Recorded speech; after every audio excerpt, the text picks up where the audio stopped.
29 de septiembre se llevó a cabo el primero de los 3 debates presidenciales programados antes de celebrarse las elecciones del próximo 3 de noviembre. Con sana distancia, el presidente Trump, representando al Partido Republicano, y el ex vicepresidente Biden por el Partido Demócrata, debatieron acaloradamente sobre los siguientes temas: Suprema Corte, pandemia por el COVID-19, economía, racismo, violencia en las ciudades, historial de los candidatos, integridad de la elección.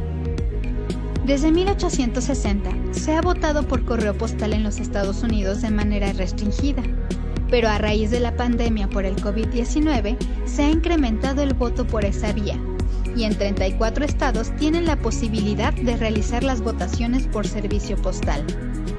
Al día de hoy, ya muchos ciudadanos estadounidenses, mediante solicitud, comenzaron a recibir la papeleta para ejecutar su voto anticipadamente.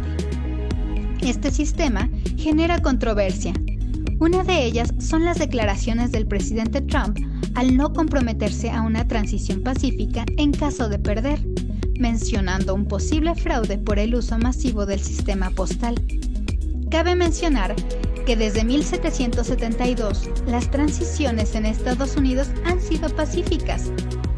En medio de tanta polémica, en caso de perder Trump, ¿habrá sucesión presidencial pacífica? Hoy, en nuestra segunda edición de Ciclos, en nuestra mesa de análisis, nuestros expertos conversarán sobre sus proyecciones, así como la gran disputa por la sucesión presidencial.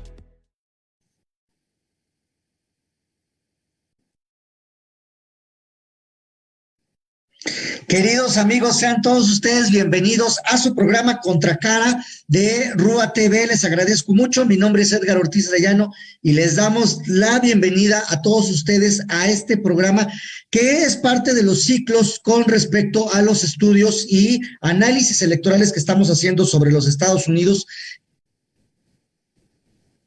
de América, que se aproxima a su elección y que cada vez se pone más interesante, más intensa, cada vez da más de qué hablar. Hoy el New York Times lo sacó en primera plana ahí a Joe Biden y a Donald Trump con respecto a este debate que tuvieron ayer y que, bueno, se puso muy intenso. Algunos dicen que no fue un debate, algunos dicen que simplemente ya no tiene caso que haya otros dos más. Algunos dicen que va a haber fraude, otros que ya está la elección decidida. En fin, hay muchos argumentos al respecto y bueno, en esta ocasión pues volvimos a invitar a nuestros especialistas que ya nos acompañaron en otras ocasiones y que bueno, ellos son los que más saben con respecto a este tema de los procesos electorales en los Estados Unidos. Ya no necesitan presentación, la maestra Gloria Guerrero. Gloria, muchas gracias por estar aquí con nosotros. Hola Edgar, muchas gracias por la invitación, un gusto nuevamente. No, gracias a ti, qué bueno que estás aquí con nosotros. Y por supuesto, Alejandro Martínez Serrano, muchas gracias por acompañarnos, Alejandro. Muchas gracias, Edgar, de nuevo por la invitación y buenas tardes, noches, maestra Guerrero. Bien, bueno, vamos a comenzar. Yo, la primera pregunta que yo le plantearía a Gloria, es decir, Gloria, ¿cómo viste ayer el debate? ¿Qué te pareció? ¿Cuál sería tu primera impresión?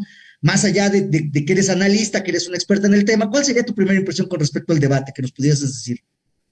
Bueno, pues creo que a todos nos dejó como un poco desconcertados, ¿no? Creo que esperábamos un debate distinto, pero también pues marca mucho el tipo de elección que viene, la personalidad de Donald Trump, como también antagonismo que frente a una figura como Trump que es Biden, y realmente no hubo tantas sorpresas para mal. O sea, creo que Donald Trump no se salió de su línea, de hablarle a su votante duro, de reforzar muchas ideas y muchas como reforzar su estilo, sobre todo.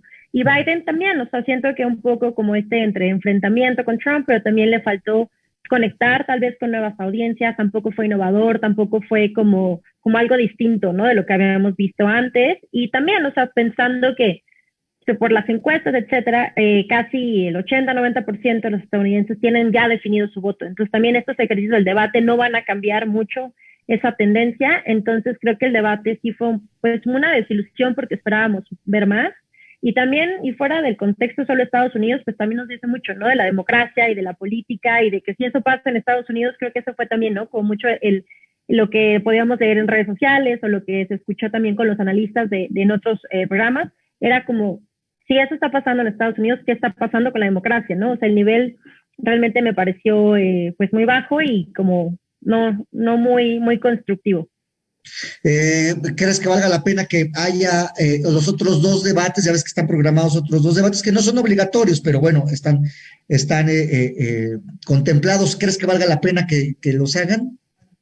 Pues creo que es más como por un ejercicio de, pues como justo, ¿no? Como un ejercicio tal vez un poco de transparencia, de lo que ya está como programado y tal vez porque puedan ir por ese como 5-7% que pareciera indeciso, pero no, en cuestión de aporte, en cuestión de cambiar la tendencia así fuertemente o en cuestión de ver propuestas nuevas, no me parece que aporte mucho.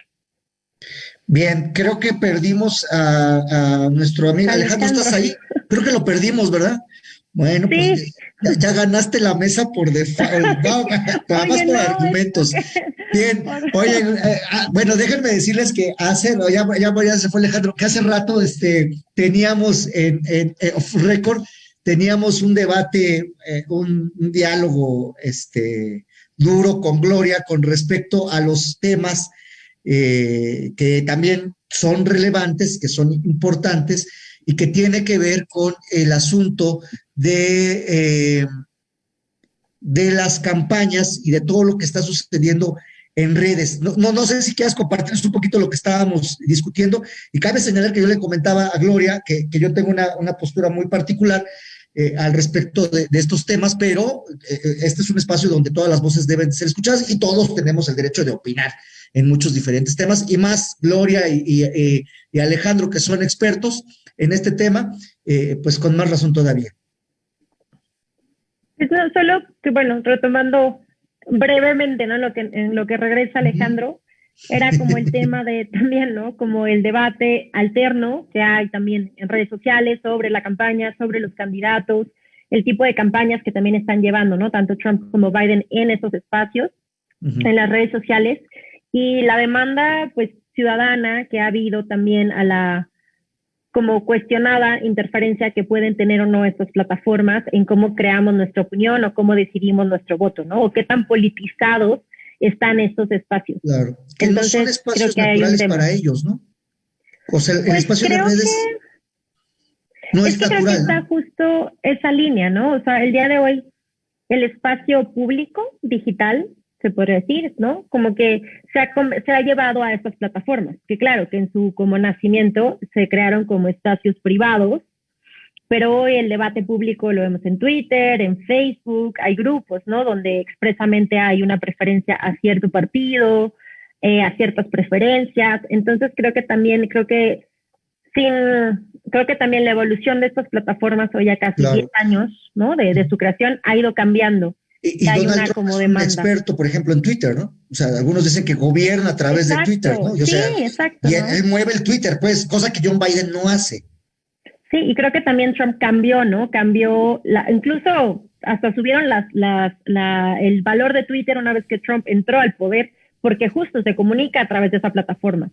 Entonces, y cambió había una tendencia de diplomacia digital que Trump vino y rompió y cambió completamente. Entonces, estos espacios cada vez son más políticos. También ahí hay un debate interesante. ¿Crees que podamos hacer algo aquí en México? O sea, te imaginas a Andrés Manuel gobernando por Twitter. Él gobierna en las mañaneras, ¿no? El presidente gobierna a través de las mañaneras, pero te imaginas a alguno de los políticos actuales que sea un gobernante como Twitter a partir del Twitter, como lo hace Trump. ¿Te imaginas algo así? Creo que, o sea, sin duda, hoy todos los políticos saben y usan las redes sociales como de cierta manera, ¿no? Lo podrán hacer bien o mal, según como lo podamos calificar, pero todos están ahí presentes, ¿no? Y por más que, por ejemplo, López Obrador tiene las mañanas, pero también está en Twitter. Y, por ejemplo, su esposa, no es primera dama, pero la esposa también ha tenido varias controversias ahí en Twitter, justamente. Pero es porque no sabe manejarla, ¿no? Es eso, ¿no? O sea, o tal vez sí, y es como parte de su objetivo es crear controversia, ¿no? Entonces hay un tema. No, bueno, ese es un tema que vamos a discutir. Alejandro, ¿qué pasó contigo? Mi hermano, andabas desaparecido. Se me fue la luz. No, hombre, caramba, ya ves. Te están haciendo boicot la embajada de los Estados Unidos por Algo así. Alejandro, bienvenido de nuevo. Muchas gracias por acompañarnos. A ver, Alejandro, cuéntanos, ¿cuál es tu perspectiva, tu primera impresión, igual a lo que le comentaba yo a Gloria, cuál sería tu primera impresión con respecto al debate que ayer se generó? En una primera instancia, consideraríamos que debió haber sido un diálogo entre dos políticos demostrando al electorado que todavía no tiene su voto decidido, cuáles son sus posturas respecto a los temas que el moderador les iba presentando. Pero en la práctica nos dimos cuenta que parecía un pleito de vecindad, se interrumpían, se robaban la palabra, se insultaban, y el moderador, incluso El País, señala hoy en una columna que el triunfador del debate fue el moderador, porque él no perdió la cordura en esa circunstancia, ¿no? Ambos se insultaron, ambos interrumpieron y no respetaron el orden que se había establecido, y en un momento determinado, pues el objetivo del debate es precisamente, como decía Gloria, impulsar al indeciso a tomar una decisión. Considero que por lo que representa este primer debate, los indecisos creo que todavía estarían sin haber tomado alguna postura al respecto, puesto que Trump dejó su misma trayectoria, su misma enseñanza sobre sus diferentes posturas. En cambio, Biden, en lugar de asumir un diálogo más constructivo, entró al juego de Trump. En términos prácticos, así lo vería yo. Claro, se vio como inexperto Biden, ¿no, Alejandro? Al momento en el cual lo empiezan a atacar, sí reacciona en lugar de ser moderado y entrar en detalle a los temas, y él también atacó. Entonces, en este sentido, sobre todo donde más le llegó a golpear, por ejemplo, sería el caso cuando Trump le dice: tú en cuántos años, en 40 y tantos años, no has hecho nada, y ahorita lo vienes a proponer, ¿no? Y también el tema del hijo, ¿no? Donde él incluso admite: sí, mi hijo tuvo problemas y ya se está recuperando, ¿no? Claro. Gloria, podríamos, ahorita mencionaste algo importante, que muchos electores ya tienen definido su voto. De hecho, ya se está votando vía correo, ya están emitiendo sus votos. Pero bueno, mi experiencia es que en las elecciones no hay nada escrito, y obviamente nosotros, por muy especialistas que seamos en algunos temas, pues no podemos predecir el futuro, pero sí se puede hablar de que ya hay alguna tendencia. Las últimas encuestas, la última que escuché en la mañana decía que John Biden iba a 49% y el presidente Trump, iba, si me vayan a quitar la visa, lleva 45%, es decir, que había ahí una diferencia, sí mínima, pero ya había una tendencia ganadora de Gloria, de John Biden. ¿Es correcto esto, Gloria? Sí, ¿Es correcto poder decir? Creo que ahí hay un tema, ¿no? Porque las encuestas, como tú dices, le dan la ventaja a Biden, y sí, dependiendo la encuesta, pero más o menos hay como una ventaja entre 5, 7, 8 puntos, que es bastante. Pero también lo que nos ha enseñado la historia es que justo las encuestas no deciden todo, ¿no? Incluso la elección pasada, en algunas encuestas Donald Trump iba abajo y al final, pues bueno, es el que gana. Y también sabemos que lo que habíamos platicado en el programa pasado, al final el sistema y el colegio electoral en Estados Unidos, pues bueno, muchas veces no sigue la tendencia del voto directo ciudadano. Entonces sí hay una ventaja de Biden, pero también creo que una cosa interesante, o una cosa que también podría mover un poco la elección, es qué tanto Biden, como decía Alejandro, sigue el juego de Trump. O sea, no puedes caer en este debate de ser el bully o atacar al bully con el mismo estilo y violencia. Y ¿por qué? Porque terminas perdiendo. Y creo que lo que hoy Trump quiere es justo, ¿no? Sacar a Biden de ese como postura de soy la opción a Donald Trump, sino convertirse en un tú dijiste, yo dije, y darse los golpes más bajos, ¿no? Y creo que ahí va a ser como interesante ver qué pasa más adelante, el tipo de campaña que están llevando cada uno.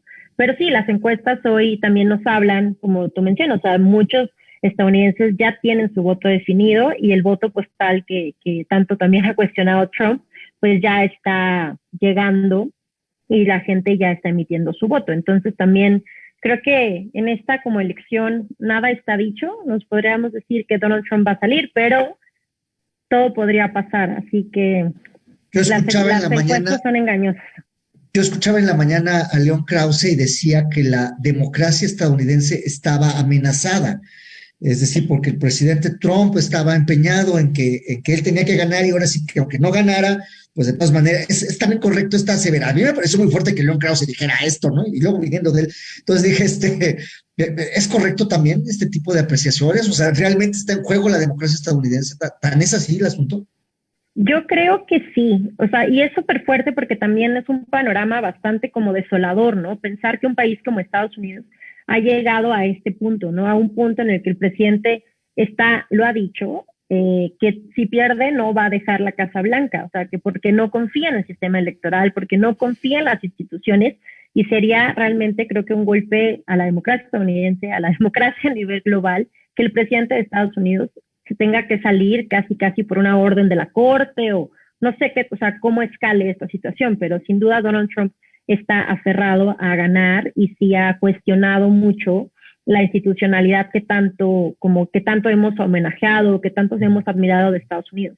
Entonces sí creo que es una elección en la que va a poner muy en jaque la democracia americana y qué tanto las instituciones se pueden hacer valer y fortalecerse después de esta elección. Muy bien, muchas gracias, Alejandro. Bueno, pues ya estamos, no en la recta final, pero sí ya nos estamos acercando al día de la elección. ¿Qué nos recomendarías? Tendríamos que poner énfasis en algunos estados en particular, porque obviamente estos colegios electorales son ya sabido que las elecciones las ganan los estados, y la vez pasada más o menos comentamos este tema, pero no sé si pudieses abordar un poco más, incluso si nos pudieses, yo sé que está complicado lo que te estoy preguntando, pero incluso cuáles son las tendencias no los 50 estados, pero sí algunos claves que apoyan a Trump o que apoyen a John Biden, porque además, efectivamente, muchos veíamos las encuestas y pensamos que iba a ganar Hillary Clinton en la elección pasada, porque tenía el apoyo popular, ¿no? Pero bueno, este sistema estadounidense pues tiene este candado para evitar que gobiernen las oclocracias, pero bueno, no sé si nos pudieses dar luz en este sentido.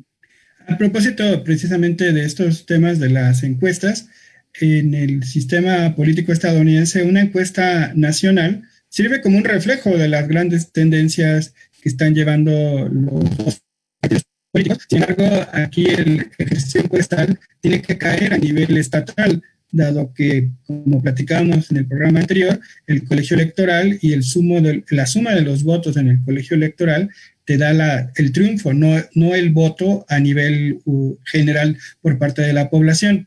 Y en esta circunstancia yo manejaría dos comentarios. Primero, la tendencia del voto en muchas familias es tradicional.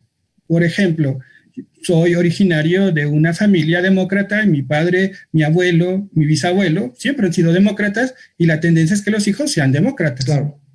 Y esa cuestión de tradición también se sube a un segundo nivel, ese sería el otro comentario, a nivel estatal. Hay estados que tienen una tradición republicana y hay estados que tienen una tradición demócrata, por su propio origen, por sus contextos, por su tradición política, económica, y el caso que podríamos mencionar es California. California es tradicionalmente un estado demócrata a la hora de la votación presidencial.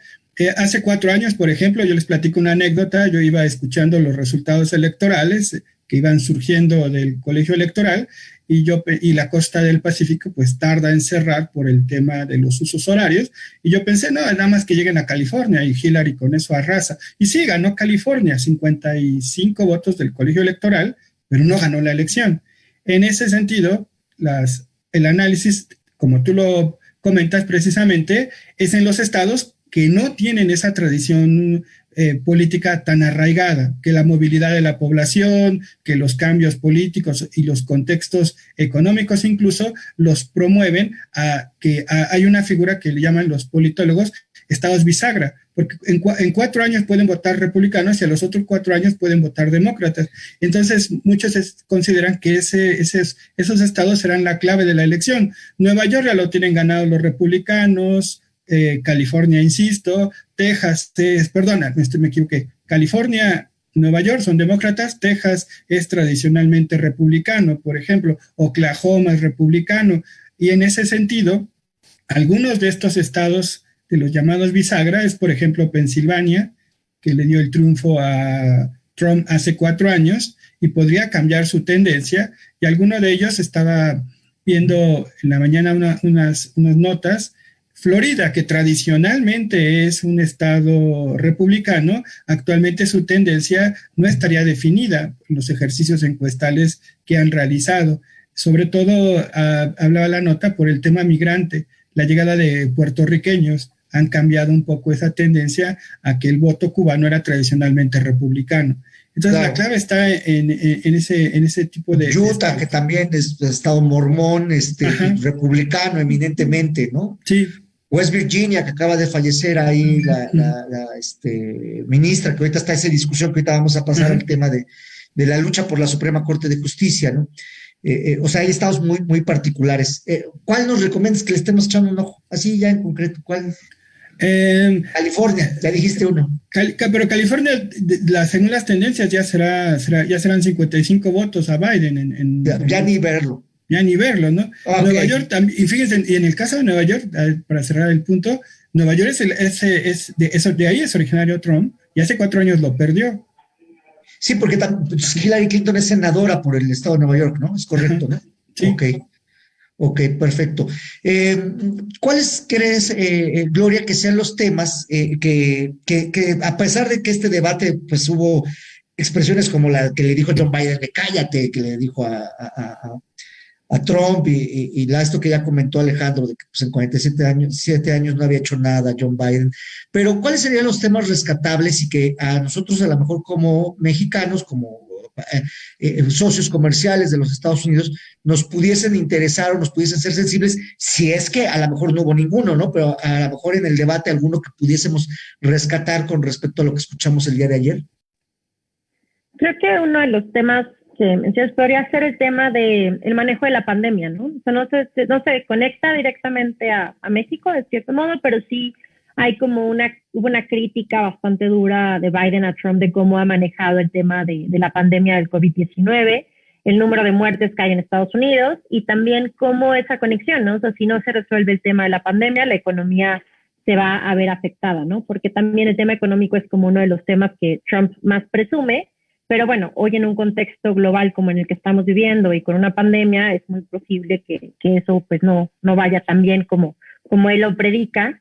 Creo que también una cosa que me pareció relevante o a destacar es todo el tema de pago de impuestos de Donald Trump, y que justo unas horas antes del debate, tanto Biden como Kamala Harris publicaron sus como statements, ¿no? Sus declaraciones de impuestos y cuánto ellos habían pagado, pues también un poco como ridiculizando o evidenciando pues la cantidad que pagó Donald Trump de impuestos, que se publicó esta semana en el New York Times. Entonces creo que también ese tema como de también pintar a Donald Trump como una persona como beneficiada del sistema que no ha como cumplido con sus responsabilidades ciudadanas o en el tema de impuestos, el tema de la pandemia, y otro tema que también me parece interesante es cómo también Biden trajo un poco el tema de la polarización, ¿no? O sea, de cómo también Donald Trump no se ha preocupado por este tema, al contrario, como que ha avivado el fuego, y creo que para mí esos serían como los 3 temas que destacaría. Sí, claro, a fin de cuentas la pandemia le pegó fuerte a Donald Trump y a fin de cuentas también la economía no ha sido la mejor, aunque él diga, bueno, todos los gobernantes dicen que la economía va muy bien, aunque en realidad, pero creo que en el caso de Trump es evidente, ¿no, Gloria? Que no ha funcionado el modelo económico, que por lo menos en el discurso lo ha dicho, ¿no? Sí, justo como que parecía que todo iba bien, ¿no? A pesar de todo, o sea, no había habido como una crisis económica grande, el desempleo incluso se redujo, pero en el contexto de la pandemia todo eso cambió, ¿no? Y las tasas de desempleo en Estados Unidos aumentaron, y también hay parte de la polarización, pues también creo que refleja como dices tú, ¿no? Como estas fallas del modelo económico, y como hay un gran porcentaje de la población que hoy, sobre todo en comunidades latinas, la comunidad negra, o sea, tiene una falta de acceso a sistemas de salud o a sistemas de seguridad social que sin duda los han hecho mucho más vulnerables al tema COVID. Ok, perfecto, muchas gracias. Alejandro, regresando al tema este de la lucha por la Suprema Corte de Justicia, se ha dicho mucho que también en esta elección está en juego el control del Poder Judicial en los Estados Unidos, especialmente porque, bueno, que necesitan ratificación del Congreso, estos jueces son elegidos y los republicanos buscan un perfil muy particular de jueces y de ministros en la Suprema Corte, equivalentes ministros de la Suprema Corte, y ahorita se viene un cambio porque además estos puestos son vitalicios. ¿Realmente va a afectar el proceso electoral esto? Que sea una moneda de negociación para evitar golpeteos, para evitar lo que ellos dicen, sacar los huesos del closet, como se dice. ¿Será cierto esto? En lo particular con el tema de la Suprema Corte, voy a recuperar un poco el texto constitucional. Es el artículo 3 de la Constitución de Estados Unidos que establece la creación de una Corte Suprema. Sin embargo, a diferencia del artículo 1 que habla del Congreso y del segundo que habla del presidente, es un artículo muy llano, no profundiza. Incluso voy a hacer aquí una apreciación crítica, nunca establece el número de jueces. Dice que se va a crear una corte y dice que el presidente propondrá a un juez y que el Senado aprobará al juez, pero nunca te dice, y la corte estará compuesta por tantos jueces. Actualmente son 9 jueces. Trae una particularidad también que precisamente trae consecuencias con los acontecimientos del fallecimiento de la juez Ginsburg. El juez permanece en su cargo hasta su muerte. O por una enfermedad que ya no le permita continuar. Entonces, pues prácticamente son jueces vitalicios. En un ejercicio con estas condiciones, quien nombra a un juez, pues tiene un voto hacia su tendencia política, porque obviamente que él va a proponer al juez. En este sentido, la Corte podría estar entonces bajo un juego. Aquí voy a hacer una apreciación entre comillas, porque yo sé que vas a entrar al tema de la política mexicana, entre liberales y conservadores. Hay jueces liberales y hay jueces conservadores. ¿Quién nombra a un juez conservador? Con la coyuntura política actual, pues un presidente republicano. ¿Quién nombra a un juez liberal? Pues un presidente demócrata. Y Donald Trump ha tenido la oportunidad de nombrar a varios jueces porque prácticamente pues le ha tocado que han fallecido en este periodo. En este sentido, tendríamos que si el problema electoral, como hace un momento comentaba Gloria, llegara a un punto donde el presidente Trump no aceptara el resultado, la instancia jurídica para resolverlo sería la Suprema Corte. Y si hubiera gran cantidad de jueces conservadores, máxime nombrados dentro de su periodo, pues hacia dónde se inclinaría el resultado. La última vez que la decisión de un proceso electoral se fue a la Corte fue precisamente en el 2000 con Bush y con Gore.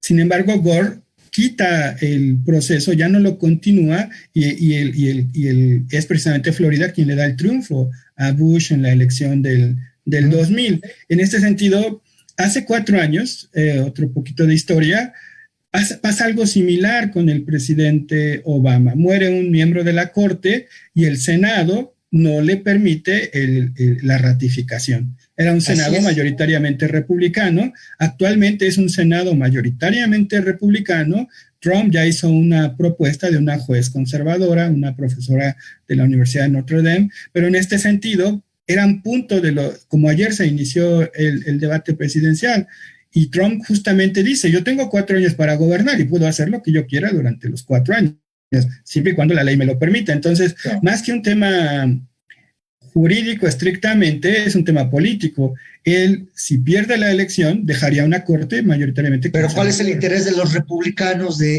estar nombrando jueces con ese perfil? O sea, ¿cuál es el trasfondo?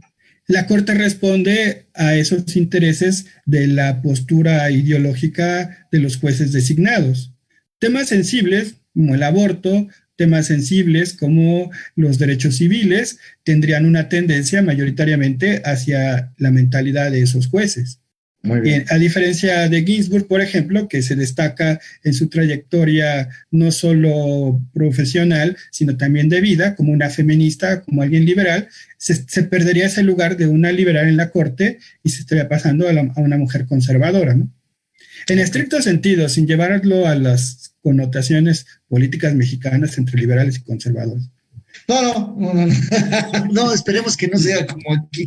Me queda claro que es otra acepción completamente distinta, pero bueno, Gloria, ¿cuál es el ánimo que se vive en este proceso electoral entre la población, especialmente entre el ciudadano de a pie, el peatón?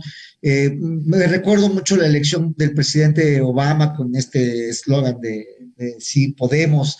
En fin, o sea que había un gran júbilo, incluso a nivel internacional, por el proceso para que llegara el presidente Obama, y posteriormente con Hillary Clinton también había cierta expectativa, había discursos muy emocionantes. Recuerdo el discurso que dio Obama cuando fue la nominación de ya final de Hillary Clinton, ¿no? Se fue así apoteósica los discursos del presidente Obama. Pero ahorita en esta circunstancia, ¿cuál sería el ánimo? No quiero decir que es malo, a lo mejor no lo sé, pero ¿cuál te parece que es el ánimo de la población? Me parece que el ánimo es como de angustia, ¿no? O sea, y lo ves un poco como muchos líderes de opinión o muchos incluso figuras públicas han salido con este mensaje como de ve a votar, ¿no? O sea, el día de hoy, sí, como dices, ¿no? Si antes la campaña de Obama era como esta, como de la esperanza, de este como mejor futuro, creo que el día de hoy es sal a votar porque la democracia está en juego. Y lo vemos, hay campañas, incluso hasta de marcas, de vote, ¿no? O sea, ve, sal a votar, ejerce tu derecho a votar. Y me pareció interesante también un mensaje que hace unas semanas, me parece que fue la semana pasada, hizo Alexandria Ocasio. Como sabemos, es una ferviente millennial, usa muchísimo las redes sociales, tiene una base de votantes bastante fuerte, muchos jóvenes que incluso estaban descontentos porque Biden fuera el candidato y eran más como, apoyaban más ay, se me fue. Tenían como esta idea de que no era lo suficientemente radical o lo suficientemente progresivo, ¿no? Para representar los intereses de los jóvenes. No era como Sanders, ¿no? Que es así como que la izquierda poderosa. Exactamente. Y ella justo el mensaje era, salgan a votar. O sea, sabemos que Joe Biden, puede que no estés de acuerdo con él, pero es nuestra última esperanza para salvar la democracia.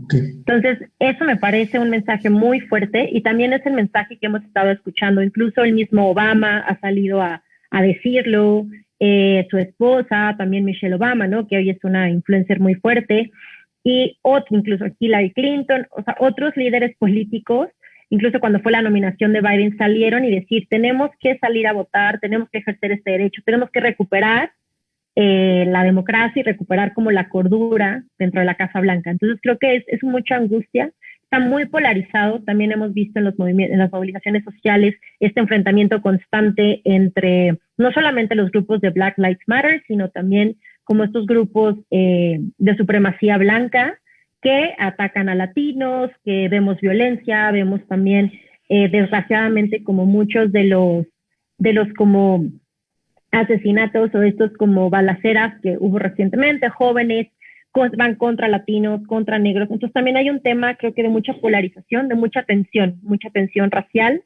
y creo que es justo el mensaje es ahora o nunca, y creo que eso es bastante angustiante.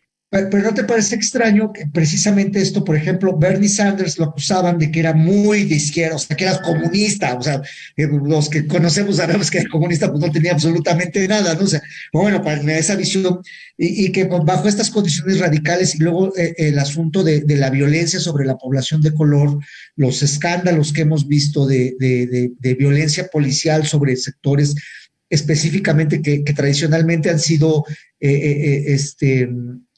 maltratados, voy a utilizar esa expresión. ¿Por qué el Partido Demócrata entonces elige al clásico político del establishment, ¿no? O sea, Joe Biden es un político del establishment, ¿no? O sea, de hecho, Trump le ganó al equivalente del Partido Republicano, que eran un montón. Ustedes recuerdan que les ganó Donald Trump, precisamente ese fue su hit, ¿no?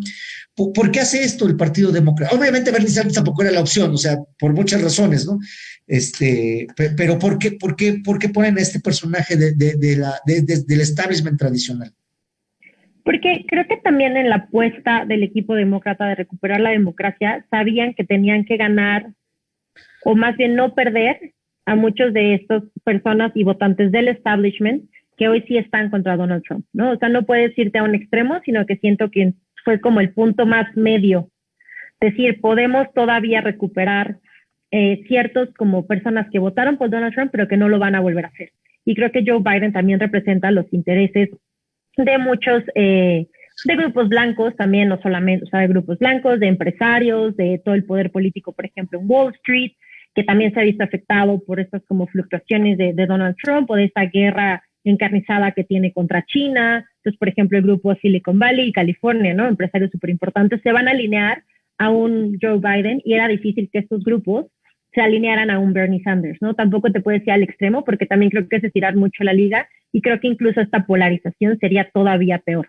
E incluso Donald Trump dice que Biden es de izquierda y que es de extrema izquierda, pero bueno, sabemos que también detrás de él se pueden alinear, por ejemplo, los Clinton y mucha gente que los ha apoyado históricamente. Entonces creo que también Joe Biden era como la apuesta más segura, como que jugaron seguro, pensando y como apostándole a eso, a que pueden recuperar la presidencia con un punto medio y también siendo el candidato de es mejor Biden a otra vez Trump, ¿no? Que eso podría tal vez hacer un poco más de como atraer a los jóvenes o atraer a los votantes que iban a votar por un Bernie Sanders, sobre todo los millennials o incluso gente muy joven, pero que no van a votar por un Donald Trump. Entonces creo que lo que le están apostando es eso, es sal a votar, aunque no sea el ideal, pero es mejor que lo que tenemos hoy.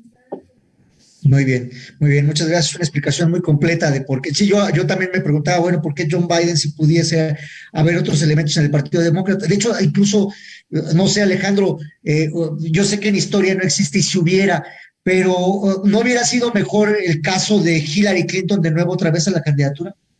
Fíjate que yo tampoco la consideré ella como una segunda opción. En este hubiera, que no existe, precisamente yo me quedaría más con una tendencia que en algún momento dado también se llegó a manejar en algunos círculos demócratas, la misma Michelle Obama, como una líder social, como una influencer, fuera del contexto del establishment, siguiendo un poco la estrategia también de los republicanos, un outsider, ella que vivió 8 años en la Casa Blanca, que estuvo en ese ambiente de toma de decisiones, pero que ella no pertenecía a la estructura política. O sea, aquí no le veías futuro de nuevo, o sea, yo nada más lo vi, no le veías futuro. Sobre todo porque sale muy mal del resultado electoral y al final una segunda experiencia, pues de nuevo, con todo respeto, pues ya tendría que darle oportunidad a las nuevas generaciones. Yo también considero que Sanders era, con todo respeto de nuevo, el peor es nada, porque no había un liderazgo a nivel nacional que pudiera aglutinar a todas esas estructuras. Pero lo seguían muchos jóvenes, ¿no? O sea, había esa situación de que lo seguían muchos jóvenes, ¿no? O sea, paradójicamente. Y fíjate que precisamente ayer en el debate, de ahí se toma Trump y le dice, tú en 45 años no has hecho nada.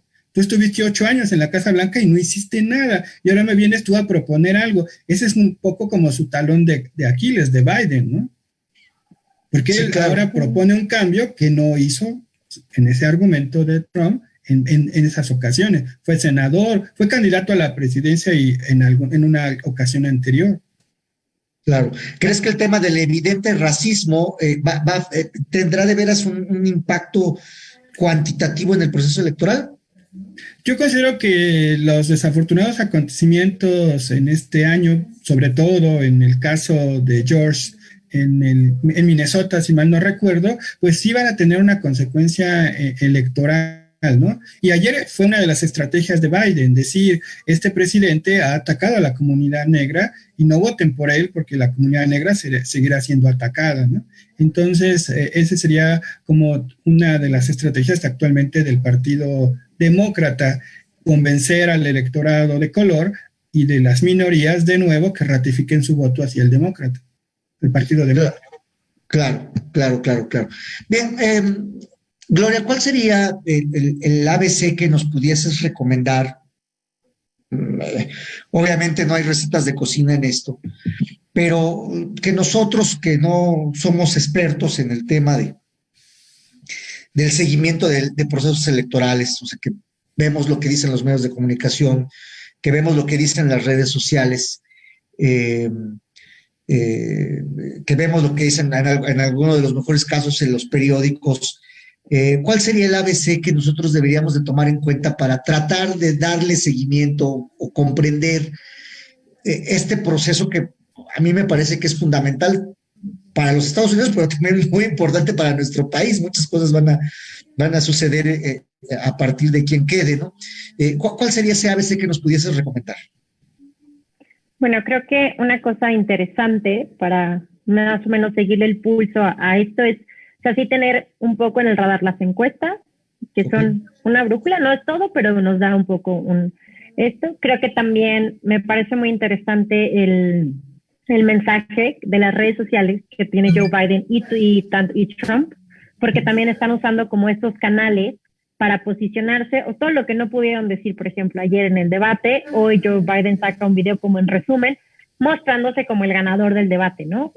Cuando, si seguimos el debate, sabemos que no fue así, pero también creo que el mensaje que ellos usan como en estos canales que controlan completamente y como una conexión personal con sus audiencias, me parece interesante seguirlos en redes sociales. Y creo que también va a ser interesante como ver qué tipo de escándalos salen de aquí al día de la elección, ¿no? O sea, la semana pasada fue el tema de los impuestos de Donald Trump, pero seguramente en algún punto Donald Trump buscará algunos trapitos sucios para también como evidenciar a Joe Biden. Y creo que estos pequeños escándalos nos van a dar un poco como también qué tan desesperados o no están los candidatos por poder ir ganando esos poquitos indecisos. Entonces creo que también por ahí es importante como poner la atención a eso. Encuestas, las redes sociales y el tema, como las noticias muy de coyuntura de escándalos que puedan involucrar a Joe Biden o a Trump. Que es muy típico de la política estadounidense, ¿no? Que en cualquier momento surge un escándalo, ¿no? Sí, justo es muy el estilo, muy de pegarse, ¿no? Muy frontal, creo que un poco más que en México hasta hace un tiempo, pero creo que también eso va a ser hay un medidor interesante de que, y sobre todo el golpeteo tal cual así en las campañas, y ver qué tanto esto toca, por ejemplo, a sus candidatos a vicepresidentes, ¿no? Pensando, por ejemplo, en una Kamala Harris. Entonces, va a ser como... Ok, perfecto. Creo que se escucha ahí una voz de fondo, algo ahí, pero... No sé quién... Como un radio o una tele. Sí, algo así se escucha ahí medio raro. Pero no, amigos, este programa ha estado intenso por las cosas raras que han estado sucediendo. Bien, Alejandro, veremos escándalos. Bueno, ya comentó Gloria acertadamente el ABC, ¿no? O sea, encuestas, redes sociales, y es que escándalos políticos y movimientos de coyuntura que sean dignos de noticias. Vamos a ver nuevamente estas acusaciones de los rusos interviniendo, hackeando, ahora a lo mejor echan a los chinos también. ¿Vamos a volver a ver ese tipo de historias? Yo considero que en un momento determinado, sobre todo con el manejo de la internet, la web, las redes, pues sí tendría una presencia en esas condiciones, dado que actualmente las preferencias del internauta sí están muchas veces condicionadas, ¿no? Precisamente el famoso TikTok, Trump lo trató de prohibir en Estados Unidos, incluso se fueron a demandas judiciales y ya no prosperó, ¿no? El tema de Huawei, que también fue una coyuntura no de este momento, sino de años anteriores, y que también prohibió el uso de esa tecnología. Sí, que yo creo que le daría mucho gusto. Yo creo que Trump se ganó ya el hackeo de los chinos, suponiendo que sea cierto. Ya ven que ayer se refería al virus chino, ¿no? Así despectivo. Exacto. ¿No? O sea, sí, el virus chino, ¿no? Cuando lo ataca Biden y le dice, usted no pudo tener un plan para resolver este problema, y él dice, pues es que este virus vino de China y es un problema que nos viene de allá, ¿no? En este sentido, pues su forma de salir de la acusación fue echarle la culpa a otro, ¿no? En estricto sentido, como señala Gloria, como señalas tú, el tema de la intervención para inclinar la decisión del voto a través de la internet, pues todavía tiene un puntos sin resolver en la elección de hace 4 años. No se ha tomado todavía una resolución al respecto. Todos los caminos que han sido en forma de investigación, Trump los ha cerrado. Y aquí recuperaría una frase de ayer del debate, cuando lo acusa a Trump de ser el cachorro, el perrito, el amigo dócil de Vladimir Putin, ¿no? Bien, sí, pero sí ya hubo determinaciones por parte de las comisiones que investigaban en el Congreso de que sí hubo intervención de los rusos, ¿no? Pero no llegó al tema judicial. No, nada más fue ahí la puntilla. Bien, ya para concluir, me gustaría que si nos pudiesen apoyar diciéndonos, pues, cuál sería su conclusión y qué es lo que vamos a ver en estos días, a reserva de que nos volvamos a encontrar nuevamente, los vamos a estar invitando a platicar este tema y otros temas que están en el tintero y que son pertinentes, que les comentaba al público, que de hecho uno de ellos lo estábamos platicando off record con Gloria, que tiene que ver de estos movimientos que hay con respecto al papel que juegan las redes en las campañas y en los asuntos políticos. Pero bueno, ¿qué es lo que vamos a esperar? ¿Qué es lo que vamos a ver en estos días, estimada Gloria? Yo solo me gustaría como dar un dato curioso ahora que Alejandro mencionó lo de TikTok y el bloqueo, ¿no?, que tiene Donald Trump a esta plataforma. Y también es interesante porque en esta plataforma es donde la mayoría de sus opositores, que sobre todo es la gente joven, se ha como ahí pronunciado, e incluso en uno de sus primeros rallies, jóvenes a través de la plataforma de TikTok se organizaron para bloquear, poder reservar el espacio en línea. Entonces reservaron las primeras filas del salón donde se iba a presentar, pensando que no iban a llegar y que querían que se vieran vacías. Incluso están las fotografías. Entonces en TikTok también hay como un gran activismo político y sobre todo de gente joven, que es la generación Z, ¿no? Que tal vez son chicos que todavía ni siquiera pueden votar, pero son muy opositores a Trump y que también es una de los como grandes molestias o esas piedritas en el zapato de por qué, una de las otras razones por qué Trump también ha decidido que TikTok no es de su agrado y ha buscado este bloqueo. Entonces también ahí hay un tema interesante. Muy importante porque a fin de cuentas ya se está peleando con una generación que a lo mejor ni siquiera puede votar. Y entonces la estrategia no es tratar de convencerlo, sino que agarro y cierro la red, ¿no? O sea, la acuso de que está robando información, de que está sirviendo intereses de otro país y que a lo mejor hay enemigos del Estado para la seguridad nacional, para la national security. No lo sé, o sea, eso me parece sumamente interesante este dato que estás dando, ¿no? Sí, es un tema bastante, o sea, todo el bloqueo y el pleito que tiene con China, pues, también es como una cuestión también un poco más profunda, pero en el tema de TikTok sí hay un fenómeno interesante con la generación Z y el uso político que le dan a la plataforma y lo vocales y los opositores que han sido a Donald Trump. Entonces es también un tema como a seguir, a ver qué pasa con el caso de TikTok en Estados Unidos. Y bueno, creo que de aquí a que nos volvamos a encontrar, creo que también sería interesante ver también como todo el tema creo que el tema de polarización, el tema de tensión racial, el tema de supremacía blanca es algo que vamos a seguir viendo.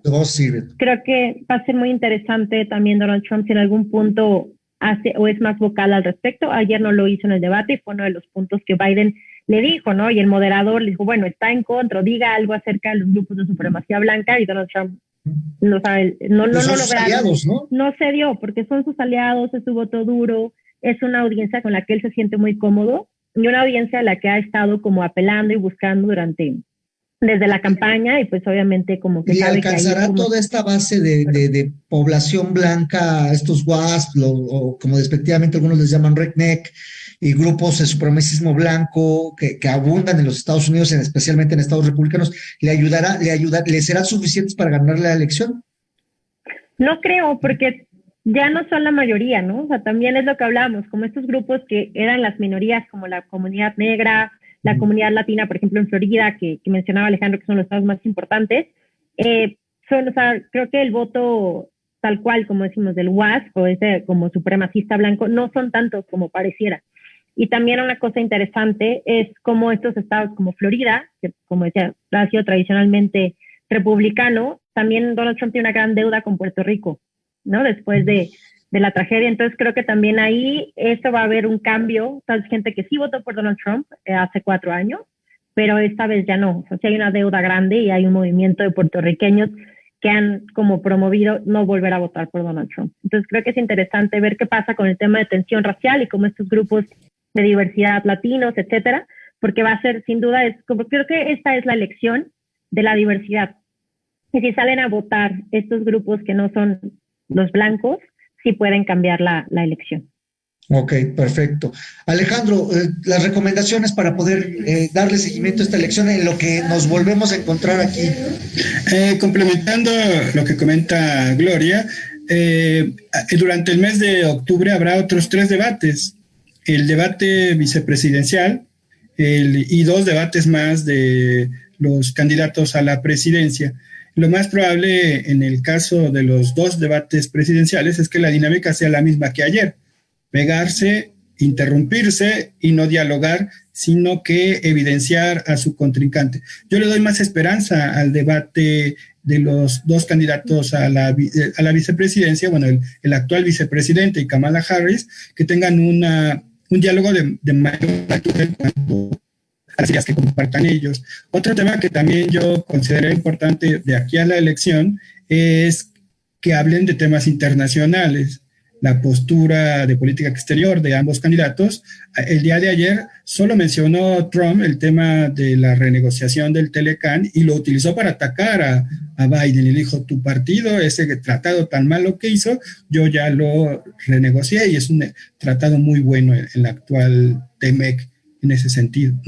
Claro, claro. A ver, aquí el público nos hace algunas preguntas, José Manuel Borja, para ambos ponentes. ¿AMLO debería estar preocupado si gana Biden o cuál sería la postura del gobierno de la 4T si ganara Biden? A ver, primero Alejandro, para cambiarle. En el programa pasado yo me acuerdo que comentaba que la visita de Andrés Manuel López Obrador a Washington representó una descortesía para el Partido Republicano, porque no tuvo ese acercamiento con líderes demócratas en el Congreso, ni tampoco con la estructura de la campaña de Biden. Entonces, un desprecio, pues se paga con otro desprecio. Quizá no sea durante los 4 años del gobierno de Biden, pero sí empezará muy fría la relación si es que gana Biden. Por eso muchos apuestan a que lo mejor para México es que gane Trump.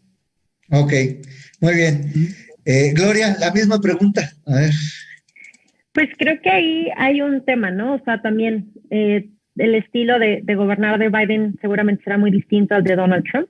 También creo que a veces López Obrador y Trump se llevan bien porque tienen como ciertas coincidencias en sus estilos y manejo de medios, etcétera.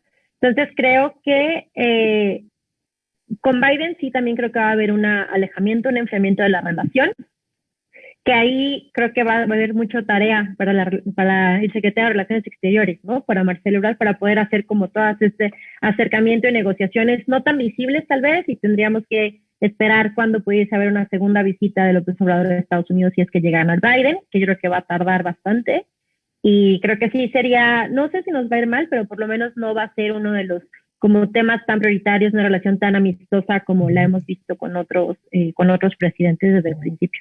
O sea, la conclusión de ustedes es que no va a ser un día de campo para México si llega John Biden a la presidencia de los Estados Unidos. Y sabes, yo creo que también una cosa que sería interesante y que hay que como tener en el radar es que tal vez Biden sí sea crítico de algunas políticas de Obrador, ¿no? Que también eso podría también causar tensión y condicionar como la relación. Sí, claro, ya habría que ver si nuestra embajada en los Estados Unidos efectivamente es funcional, ¿no? Nuestra embajadora, que tiene una amplia trayectoria, pero que también se sabe a todas voces que hay un distanciamiento con el secretario de Relaciones Exteriores, con el canciller, por razones de carácter político o electoral futuro, ¿no? Habría que revisar esa parte, ¿no? Ver sí, completamente. ¿No? Hasta dónde llegamos. Bien, Socorro Romer, me gusta así, con menos participantes, así dijo. Vas a ver, Socorro, le dijimos, vas a decir que bloqueamos a Ricardo, que no se conectó. Sergio Vallejo manda saludos, les gustó mucho el programa. Y bueno, pues les agradecemos. Antes de que nos vayamos, no sé si quieran compartir con el público alguna red social donde los puedan seguir, donde puedan ver sus comentarios, sus escritos, sus diferentes actividades. No sé si quieran compartirlas, que bueno, sería lo ideal para que el público ya vayan haciendo su nicho de fans de aquí de Rúa Canal. Gloria. Yo en Twitter soy bastante activa, también comparto ahí varias cosas y mi Twitter es, @Glouch_G. Ok. Bien, acá se los pongo en el si chat. nos lo pones en el chat de YouTube, acá te lo del agradecemos Zoom. mucho. En mi caso, yo también utilizo Twitter, es @AlemarSerrano, Alemar Serrano, ahí también me pueden encontrar. En Facebook, con mi nombre, también me pueden encontrar. Que ahí ya te tengo. En Facebook. Bien, no, sí no lo pusiste, ¿verdad, Gloria? Sí.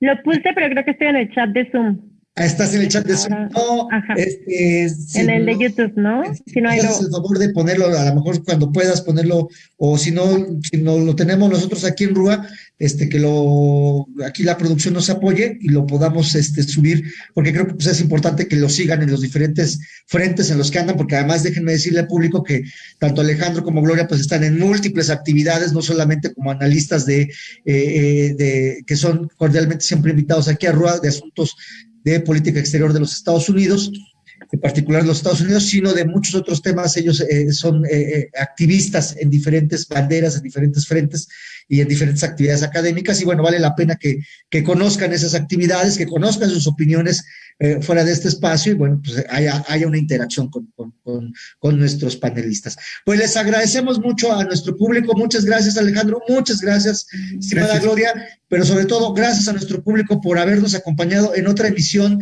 de Rúa, de Canal Rúa, ahora programa Contracara. Nos vemos dentro de 8 días, parece que ahora sí vienen los de Morena, entonces a ver qué tal nos va. Agárrense. Ahí me lo saluda. Pues también les invitamos. Muchas gracias, agradecemos a todos su participación, que pasen buena noche. Gracias. Hasta luego, buenas noches. Gracias.